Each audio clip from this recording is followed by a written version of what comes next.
Hello, my friends, and welcome back. Thank you very much for being with me again today.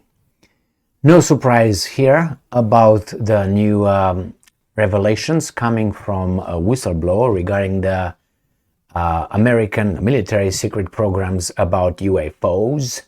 And for me, it can go either way. And let me read three articles. I'm not going to read them in their entirety, and I'm going to discuss them, what I think and what the evidence might suggest regarding the existence of aliens and unidentified flying objects.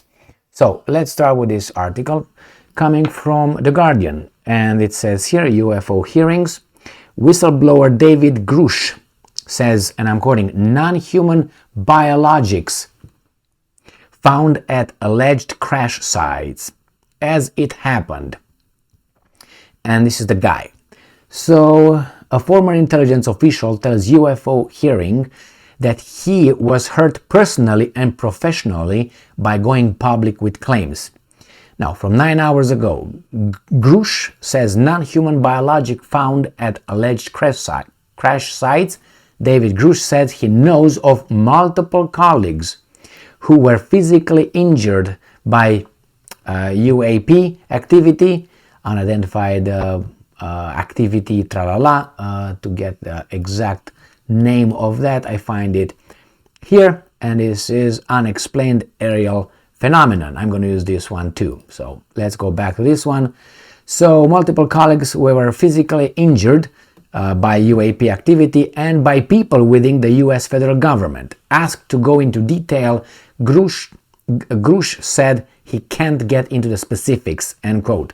Asked if any bodies of pilots were recovered from any crashed crafts, Grush replied, and I'm quoting, "As I've stated publicly already in my News Nation interview, biologics came with some of these recoveries.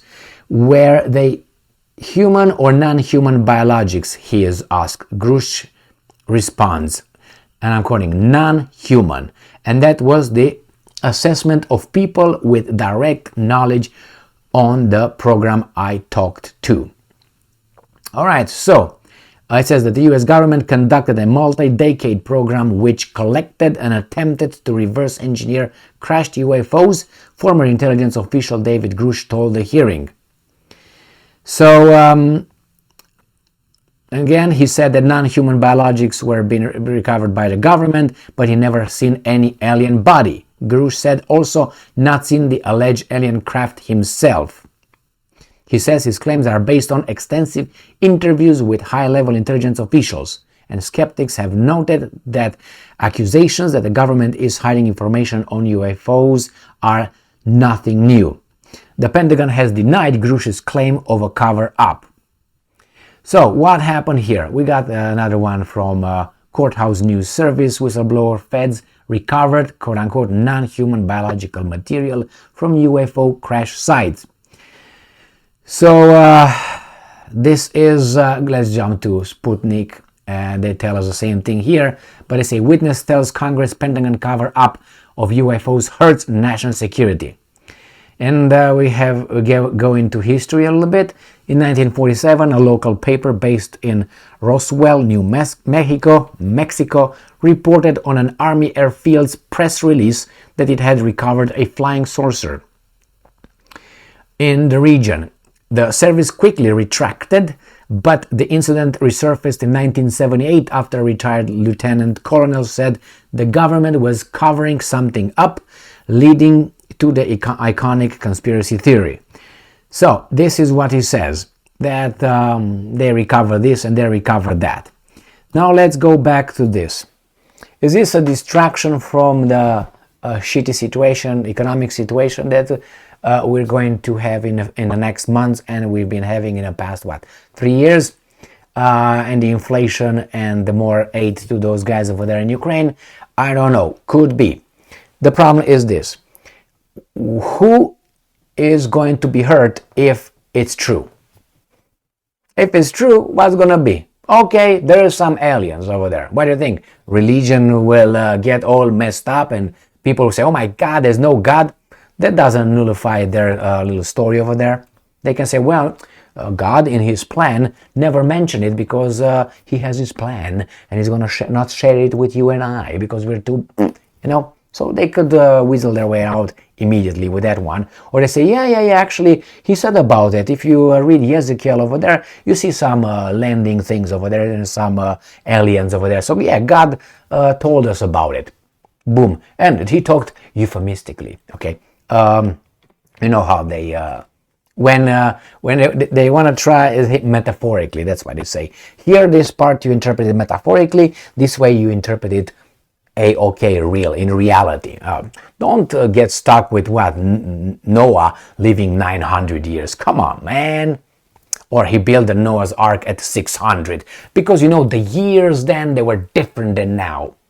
You do. Yeah, but in the meantime, before that, God minimized, limited the human's age at 120. Thank you very much. It's in the scriptures. Anyway, my friends, you can't make shit up. So let's say it is. So these guys, we got them covered. They will turn it in a certain way, and I don't really care. Now, if there's not, it's not the same thing. But I will have a few questions.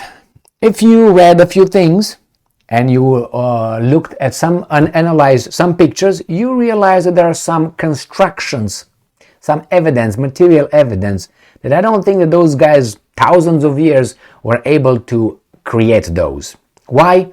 They didn't even know how to wipe their asses right at that time, but they were building those walls and they were building those things. It is like sprinting with the speed of Bolt, the Jamaican sprinter, but you don't know how to walk yet. It's kind of like a big leap, to use Mao Zedong, great leap or whatever. It's too big of a leap.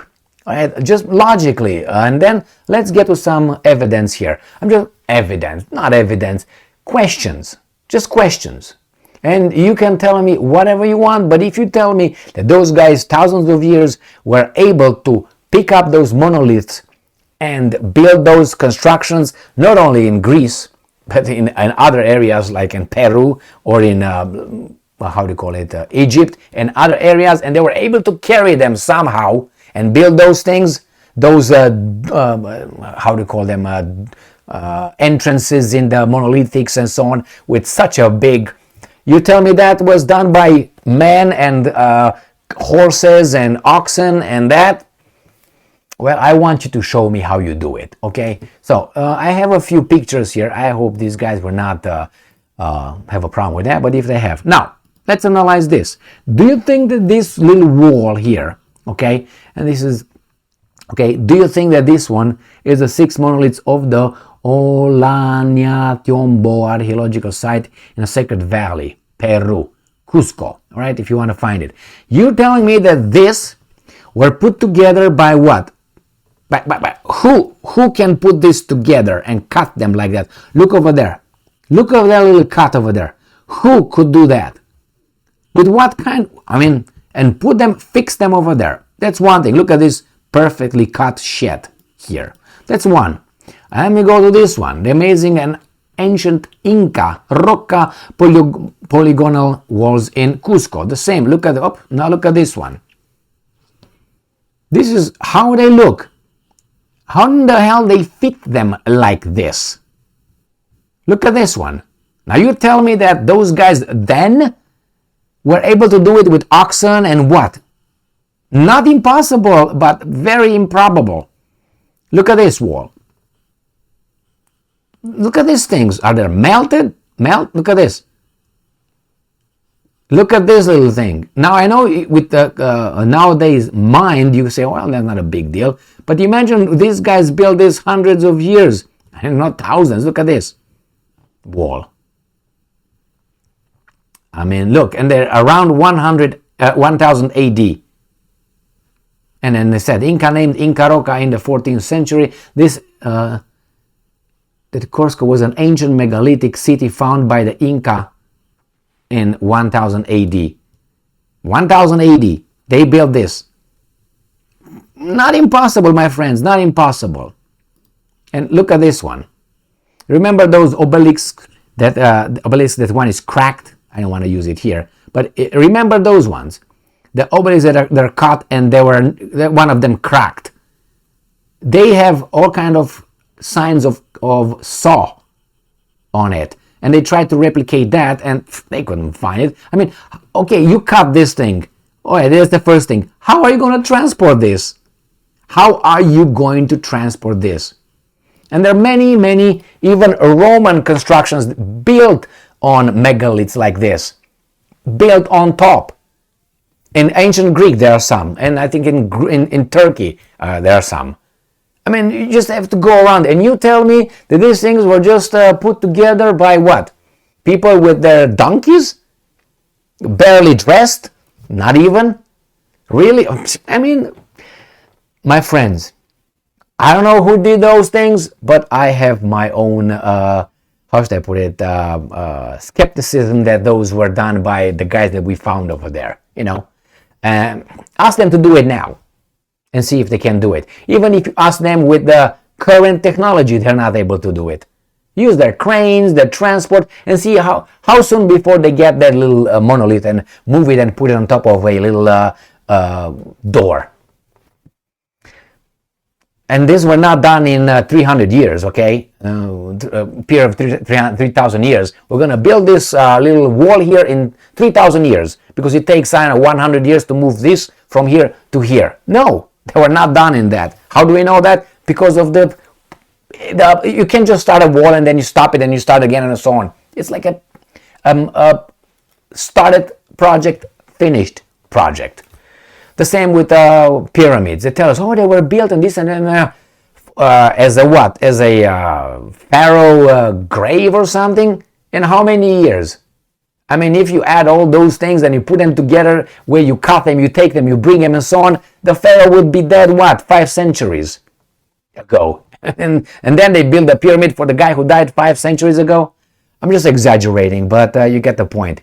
So regardless if these guys say, yes, we have the UFOs, there's enough evidence over there to look at things and say, wait a minute, what's going on here? What's going on here? Just questions. And then you have people like, for instance, Pythagoras.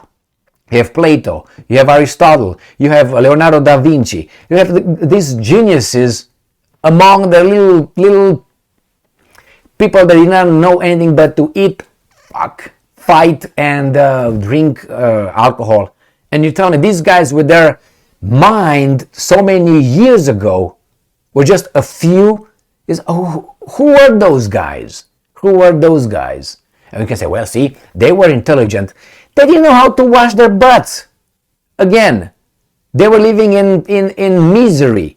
The Romans were cleansing their mouth with urine. What are you talking about?